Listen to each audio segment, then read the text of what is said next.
Welcome to Policy RX with the Rock Doc. I'm Eric Murdoch, coming to you from the doctor's office in Estes Park, Colorado. Today, we are so glad to have Cedar Wright in the house talking to us about climbing, the Dirtbag Fund, and his ideas on what's to come. So Cedar is a professional climber. He's a North Face athlete. He's a National Geographic explorer, a frequent contributor to Climbing Magazine. He served on YOSAR, lived out of his truck for a while. But to me, he's more sort of like the comic relief for the climbing community. And I really appreciate that. Sometimes it's more important to talk about the fun of climbing rather than how to build a three-point anchor. And Cedar, thank you so much for joining us. My pleasure. I don't know how to build a 3-point anchor, so I'm not good for that. But I appreciate being here and appreciate everything you guys are doing with the Access Fund. Thank you. Well, let's get into it. So, as you know, we have a new climbing law, the Protecting America's Rock Climbing Act, which is one of the sections in the Explore Act, and it does a couple things that are kind of incredible right now. That it's amazing that we even have a climbing law. It protects the past, and you and I talked about that a little bit. It kind of protects all of the climbs that were established before the law was signed on January 4th. So it protects all the routes on El Capitan and all the routes on the Diamond and in Linville Gorge and all across the country. But it also protects the future of climbing, and the law talks about fixed anchors, both the placement and the use and the maintenance is appropriate in wilderness, and it kind of sets the stage for the future of climbing to ensure that these crushers that are growing up today have the ability to go out and have these wild adventures that so many of us had. And I'm really inspired by what you've done. You didn't look at it from the legal or the policy standpoint. You put your money where your mouth is, and you created the Dirtbag Fund in order to allow future climbers to have these wild experiences similar to the ones that many of us have had in the past. So talk to us a little bit about the Dirtbag Fund. How did you come up with it? What is it? How do you feel like it's going to be used into the future? Yeah. So the Dirtbag Fund is, I'm the founder of a nonprofit called the Dirtbag Fund. And in a nutshell, we give away small cash grants to young dirtbag climbers who are pushing the limits or contributing to the culture of climbing in some sort of meaningful way. And because I got my roots in dirtbag climbing, I moved to Yosemite and lived in a cave and dove in dumpsters and just got by on next to nothing and was able to, live this incredible lifestyle with the rock monkeys in Yosemite at the time. And it was just this incredible point in my life. And I just felt that lifestyle was so valuable to where I'm at now. I was able to become a professional climber because of that, full on ascetic commitment to climbing. And I think there's just something really cool and valuable about that dirtbag culture. And I wanted to celebrate it. And also, I've been very lucky. And so, I had just been getting these random influencer gigs on Instagram where someone's paying you like $6,000 to basically shout out their product, and I was like, this is ridiculous. I can't believe I'm making, this kind of money basically just hitting post on Instagram. And so I decided to start giving some of that money away to the next generation. And I started the Dirtbag Fund. And at the start, I was like, oh, like 501c3, way too complicated. I was just giving my money away. And I was like, I'll figure it out later. And then luckily, I've had some people come into my life who've helped me turn it into a 501c3. And we're in our fourth year, and things are, really starting to grow and really starting to make a meaningful contribution to some young, psyched, strong climbers out there, living that dream and living in their cars or, living in caves or you just like scramble up choss in the middle of nowhere. So, yeah, that's Dirtbag Fun in a nutshell. So is it different to be a dirtbag today than say in the 90s or say in the 70s? So for example, when I was living in Joshua Tree, there was no campground fee and people could stay there all season and live in the dirt. It's not as well, from my perspective, it's not as easy. What exactly is it? Is it the same, or is it just that as perhaps some climbers are getting older, they just think there's no dirtbags anymore? It feels like there still are. No, I actually wrote an article for Climbing Magazine, and I called it "The Dirtbag is Dead." And it actually really, got a lot of people like heated up, being like, no, the dirtbag's not dead. They're still out there. They're still doing it. And, of course, I knew that. It was my way of basically kind of poking at people, being like, hey, the culture is changing a little bit. There's more and more people, in Sprinter vans. And, it felt like there's a little less like, gathering around the campfire happening in places like Yosemite. People were circling up in their vans instead or whatever. Of course, like things change over time, right? Technology has changed our culture in so many ways, and has changed dirtbag culture in a lot of ways. I remember when I got my first flip phone.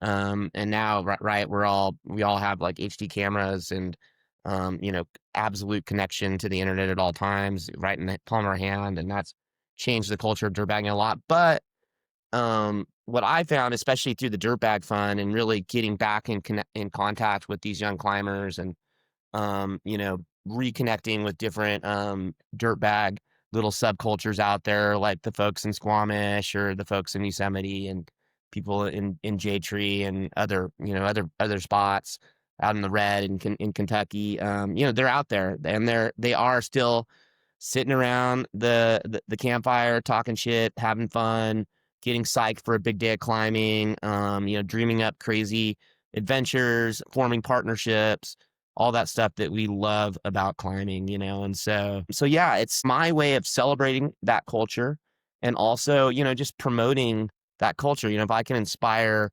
a couple kids to take a gap year and go and chase those climbing dreams and see what they're made of, see what they can accomplish, there's value in that, in my opinion. Not everybody needs to get a 9 to 5 job. Not everybody should. And so I'm just that little kind of, classic countercultural voice in the climbing community, being like, dirtbags, let's rage.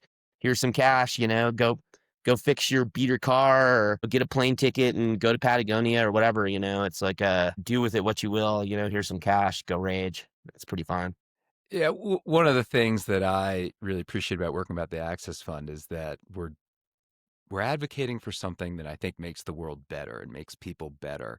And those dirtbag years, whether they're in your 20s or 30s, or whether you're Fred Becky and going for it all the way to your 90s, they really teach a lot of interesting life lessons. And I think there's a lot of people who really benefited from that, and either are still in it or have used those experiences to just make the world better and make their lives better and give them grit.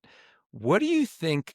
Where is this current crop of dirtbags going to go when we look into the future, and we're trying to make sure that the policies and the laws and the money from the Dirtbag Fund allows people to keep doing this stuff, not shut it down, not shut down the adventure? Yeah. Where does the adventure lie? What are we going to see in the future with these? We still have people that are super committed to climbing, but now, like I said, now we've got a whole army of Tommy Caldwells with steel fingers. What Yeah. are we going to see?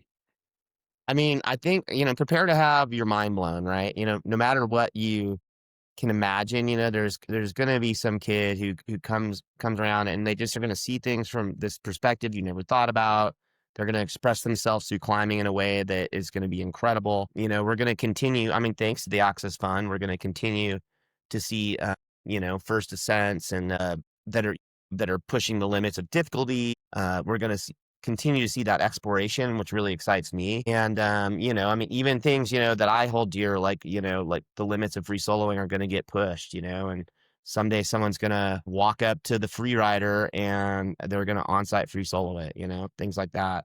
And then it'll be like, all right, remember when Honnold was the man? And now it's like, everybody solos the free rider, like it's just no thing. So, 100 years from now, it could be like that, and then, I also just think that, I mean, times are tough right now, right? Like for a lot of people. And, so I could see the dirtbag culture growing a little bit through these more tough economic times. So yeah, I'm curious to see where it all goes. I wish I could, look forward, 1,000 years into the future of climbing, and see what's possible. Hopefully everything, the access is still protected. Hopefully all your guys' hard work, has like kind of, led to the protection of those places that we love. You're still able to go up and, climb the nose of El Capitan. maybe the boot flakes falling off. I don't know, Right. but mostly it's intact, and it's dissolving into sand at a very slow rate. So 1,000 years from now, El Cap will be pretty much El Cap, and hopefully we can still climb on it. And yeah, I'm excited for the future, and I'm excited to inspire that future generation and just hook them up with a little cash. Yeah, great for what you guys do as well at the Access Fund. It's massively valuable. Well, we're grateful for your inspiration, and hopefully some folks are gonna use that money to actually have these adventures and change themselves, and maybe I even mean, more it's than that. happening. They're doing it. We're giving folks Give us money and some they're going examples. Yeah. places. We've had folks in Baffin, First Ascents in India. I mean, dude, I had a guy, and he went out to climb Choss and the Pickets, and he fell, and he perforated his butthole. The Dirtbag Fund sewed it back together again, though. So we're here for you. We got you in your time of need. And yeah, it's been cool. Like, a lot of people have been hooked up thanks to this fund that we've created, and a lot more people will in the future. So yeah, you never know. You never know what the Dirtbag Fund is going to fund next, and it's totally Yeah. random. And it doesn't have to be. It could be really kind of anything. Yeah, Yeah, I wouldn't have thought that it was used to sew up someone's butthole, but I guess that's a good use. it's So, an excellent use. well, let's wrap this up. That was a really interesting insights into dirtbagging, and I want you to tell our audience kind of what you got going. You got anything coming down the pipeline? Any plans? Any goals? Anything big that you're working on? I do. I've got all kinds, because also I'm also a filmmaker, so I've been filming with Mary Catherine Eden on Century Crack. She's working hard to send that, so that'll be my next film project.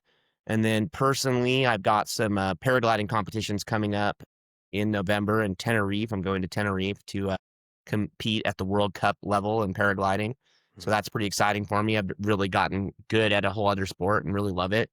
I'm gonna go and maybe give Arnold a couple climbing lessons in Vegas here in December. And then I'm cooking up some expedition plans with the North Face for next year, but those are top secret for now. Sounds exciting. Yeah, Hunold needs some lessons, and I think you're Dude, the that one to do guy it. is such a hack. Maybe we'll have him on Policy RX soon. Well, listen, thanks so much for taking time out of your busy schedule to chat with us and give us some insights. Thanks so much for the Dirtbag Fund. To the audience, if you're interested in getting some money from the Dirtbag Fund, how do you do it? Tell us really quickly how people should Yeah, go. yeah. So we will be opening up our next round of applications in the spring. You just go on there and you apply. It's a pretty simple process, and we're going to be giving out about 6 or 7 $2,000 grants next year. So get on there and apply. You can go over to my YouTube and see, one of the films that we just made with the Dirtbag Fund grantee, and then we're going to be making more of those films. We have several in the works, and so yeah, there's just a lot of opportunities there. And then, of course, go over to the dirtbagfund.com and donate to the Access Fund too. But yeah, but we appreciate it over at the Dirtbag Fund as well.